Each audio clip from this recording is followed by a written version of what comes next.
5, 4, 3, 2, 1. This is a bill to give further effect to the program for the expansion and improvement of technical education in the country, which this government undertook some 12 years ago. When India became free, facilities for technical education were limited both in quantity and quality, but in the last 14 or 15 years, considerable progress has been made.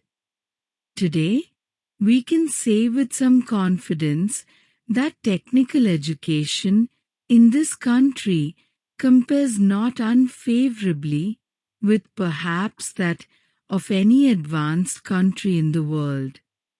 In the last 5 years, there has been quite a phenomenal expansion. In other words, the target 2006, which had been approved for the 10th plan and which was to be realized in 2006, we have practically realized this year. There has been also considerable improvement in quality, and one of the major measures in this improvement of quality of technical education has been the establishment of the higher technological institutes. Here, we have to remember the services of the late Mr. Sirkar, because it was under his inspiration and on the basis of his committee's report that the proposal to establish these technological institutes in different regions of India was first mooted. Accordingly, the Kharagpur Institute came into existence in 1950, the Bombay Institute in 1958, the Madras Institute in 1959, and the Kanpur Institute in 1960. I think this House will note with pleasure that while in the case of the Kharagpur Institute, the major initiative was taken by the Government of India itself, we received assistance from a number of countries through UNESCO.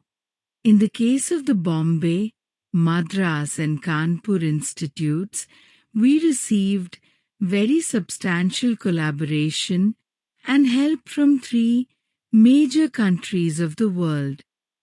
For the Bombay Institute, we received very considerable assistance, which would approximate to something like 2 crores rupees or more from the Soviet Union through UNESCO. In the case of the Madras Institute, comparable assistance was received from the Federal Republic of Germany, and this help is also continuing. In the case of the Kanpur Institute, the United States of America came with an even more generous offer, and the order of help may be something like 10 rupees to 11 crores.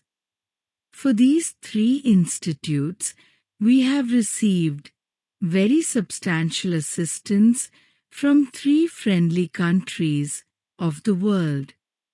Then, the British came into the picture, and perhaps there was a feeling that they should also make a comparable contribution. When, according to the plans of expansion of technical education, in the 3rd plan, we decided to establish the Delhi College of Engineering Technology, Prince Philip, the Duke of Edinburgh, personally came here to lay its foundation and also offered very substantial help, which was initially of the order of about 2,50,000 in terms of equipment and material, the services of 10 British members of the staff for 5 years, and training a comparable number of Indians in British institutions so that they could replace the British teachers when their term was completed. But after the institute was established, they were so impressed with the progress of this institute that they made a further and more generous offer. At present, we have, in addition to the earlier assistance, which was offered, the promise of 4 lakhs of equipment and material, so that the total equipment and material offered will be of the order of 6,50,000, services of 5 additional professors and also training facilities for our teachers. In addition, they have also suggested that there should be a relation of collaboration between the Imperial College of Science in London, one of the foremost scientific and technological institutions in the world, and the Delhi College. They only made a request that this assistance should be reciprocated by us by giving the Delhi College the same status as one of the higher institutes of technology and the freedom to develop in its own way. It is for this purpose that this bill has been brought before this House. The purpose of this bill is to amend the original Act by adding to the 4 institutes which are already mentioned there, the Delhi Institute.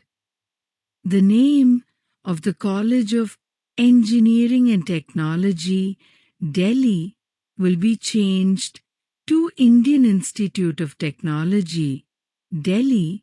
That is the major purpose of the bill, and I am sure honorable members will welcome it. There are 1 or 2 minor amendments. They are mostly of a clerical nature, and we are taking advantage of this opportunity to have them corrected. I would, in conclusion, express my appreciation of the officers of my ministry who have done very commendable work in this field. My former secretary, Professor Thacker, who is now the chairman of the governing body of this council, has worked very hard for the development of the institute and its expansion. Mrs. Chandramant has rendered yeoman service to the cause of technical education.